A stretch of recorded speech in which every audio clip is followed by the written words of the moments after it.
Cowabunga dudes, this is Anthony, aka Batbomb82, and welcome to another episode of Totally Tubular Turtle Tuesday, the one day of the week where I devote my channel to something TMNT related.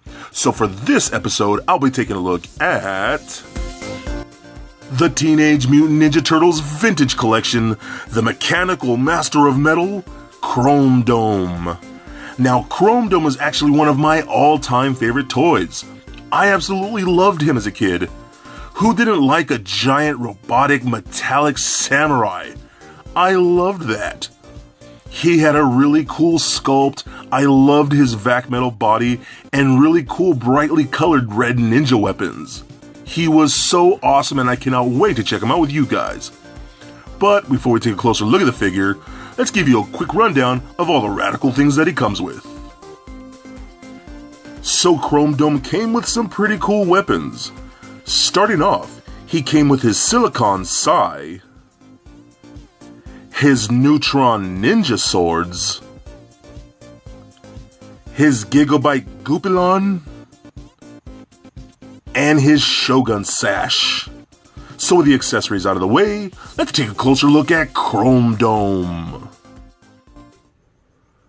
Alright guys, now let's take a closer look at Chrome Dome. Now like I've stated, Chrome Dome is one of my absolute favorite toys. Maybe it's just because, as a kid, I was completely mesmerized by shiny things, and Chrome Dome was definitely one of the shiniest. I mean, he was such a cool and fun and tough looking and beautiful toy that I absolutely loved him. Even as an adult now, I can totally appreciate him even more so. So much like all the other figures from the vintage TMNT line, he is beautifully sculpted. I know he doesn't have a ton of crazy detail like characters like Muckman and whatnot, but that doesn't mean they cheaped out on him because he's still got a ton going on. And it might be a little blinding with my lights and whatnot in this actual vac metal chrome, so I'm going to do my best here. But you can see lots of sculpted details. You got some vents going on right here, and panels and things like that, and some robotic musculature like that. All over this figure, look very, very cool.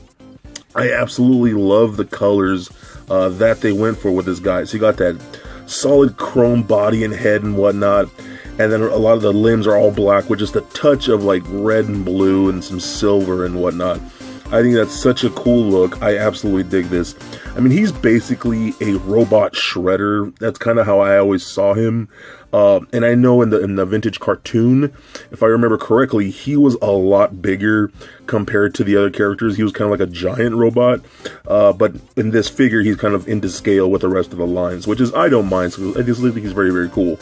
Again, that vac metal is gorgeous. I love this design with that. I love how it glistens in my lights and whatnot. The helmet is just so awesome. It's kind of like a samurai helmet, but done like robotic and whatnot, because in that vac metal chrome is just so cool. Again, like you can see how it shines. Oh, I just love this. Very, very nice. Love that head with the bright red eyes. Oh my god, such a cool toy. I'm so happy I have this in my collection. So as you can see, I do have him pretty bare right now with none of his stuff on, because he also came with these little like wing fin attachments.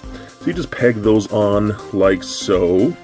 Get those going on right there, and there you go. Now he has like his finned wing type of things, which are very cool. And I know it's kind of hard to find a good Chrome Dome figure with these attached, and I know it's hard to find a good Chrome Dome figure with the vac metal chrome not completely peeling off or yellowed and whatnot. So the one I have here is actually in pretty good condition. He's not pristine, but he's not terrible by any means. So very, very cool. He does have his sash right here. We can put that on like so. So let me just take this, wrap it around there, like that. It just has a little peg right there on the front. Pretty cool. And then he does have these two swords, which is, this one's more like a tanto, a short little tanto, which is more like a samurai's knife. And then this is a more actual like cybernetic katana. I love even the sculpting in the actual blade itself. So these are very cool. I love those quite a bit.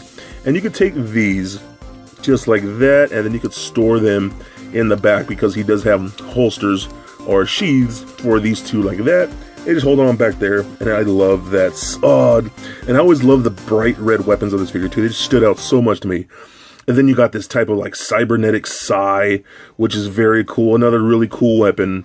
You can hold that in either hand, which again is just an awesome piece. I really dug his arsenal that he came with, which is very cool. And then he has this right here. I don't know. This thing is just like it's like a triple mace bullwhip thing. I don't remember if this in the cartoon spun. You know what I mean? I don't really remember, but still, that's pretty intense of a weapon. That's pretty gnarly right there. But again, seeing him fully loaded with all his weapons and gears and whatnot, I mean, dang, this is a really cool toy. Just seeing this chrome vac metal ninja samurai robot on your shelf with all these bright red, you know, cybernetic ninja weapons was so cool to me. And again, I'm very happy I have him. So I'm going to take these off real quick, and then we're going to take a look at the articulation. So the head is on a standard swivel, so just like that. So it does turn left and right. Mine's a little loose, as you can see. Yeah, it's not perfect, but it still turns left and right pretty easily. The arms can go all the way up and down, just like that, on both sides. And then the legs are on those like ball pegs, so they kind of just roll around. You can kind of kick up, forward, and backwards, and out, things like that. And then he does suffer, like many figures from the vintage line, with that awkward stance. You can kind of see the way his feet are positioned. So you had to get him in a pretty crazy stance like that to get him to stand, and he does stand very well, you know what I mean? So but he was just pretty insane that I never understood why they, you know, sculpted them that way, and just these crazy foot positionings, and it always made it kind of tricky. And with Chrome Dome, since he was always like the robot shredder, we had the robot turtle, and I loved battling these two guys just together, just like, I loved having these two guys fight each other. I thought it was like a perfect duo right there. Just having these guys with his robot chucks, and this guy with like his robot sais and swords, and wow, so cool. Absolutely love these. And again, him with the vac metal gold. You got Chrome Dome with the vac metal silver. Again, just a beautiful toy. I absolutely love him. If you were a fan of the vintage line, you would definitely love this figure, and I definitely think he is a must get. So for a quick size comparison, here he is standing next to a Marvel Legends Captain America figure, as well as a DCUC Batman figure. And for your turtle comparison, here he is standing next to the vintage Metalhead figure. And just for fun, here he is standing next to little Lego Bat Bomb. So there it is, guys. My review of the Teenage Mutant Ninja Turtles Vintage Collection Chrome Dome. Now again, I absolutely love this figure. He was definitely one of the coolest Ninja Turtle toys that I ever owned. Just having a robotic samurai with a metallic body and bright red ninja cybernetic weapons was the coolest thing on the planet to me. I loved him as a kid and can definitely appreciate him even more now as an adult. He truly is one awesome piece, and with all this, makes him for one totally tubular action figure. So please comment, like, and subscribe. Cowabunga dudes, and stay nerdy, my friends. Peace.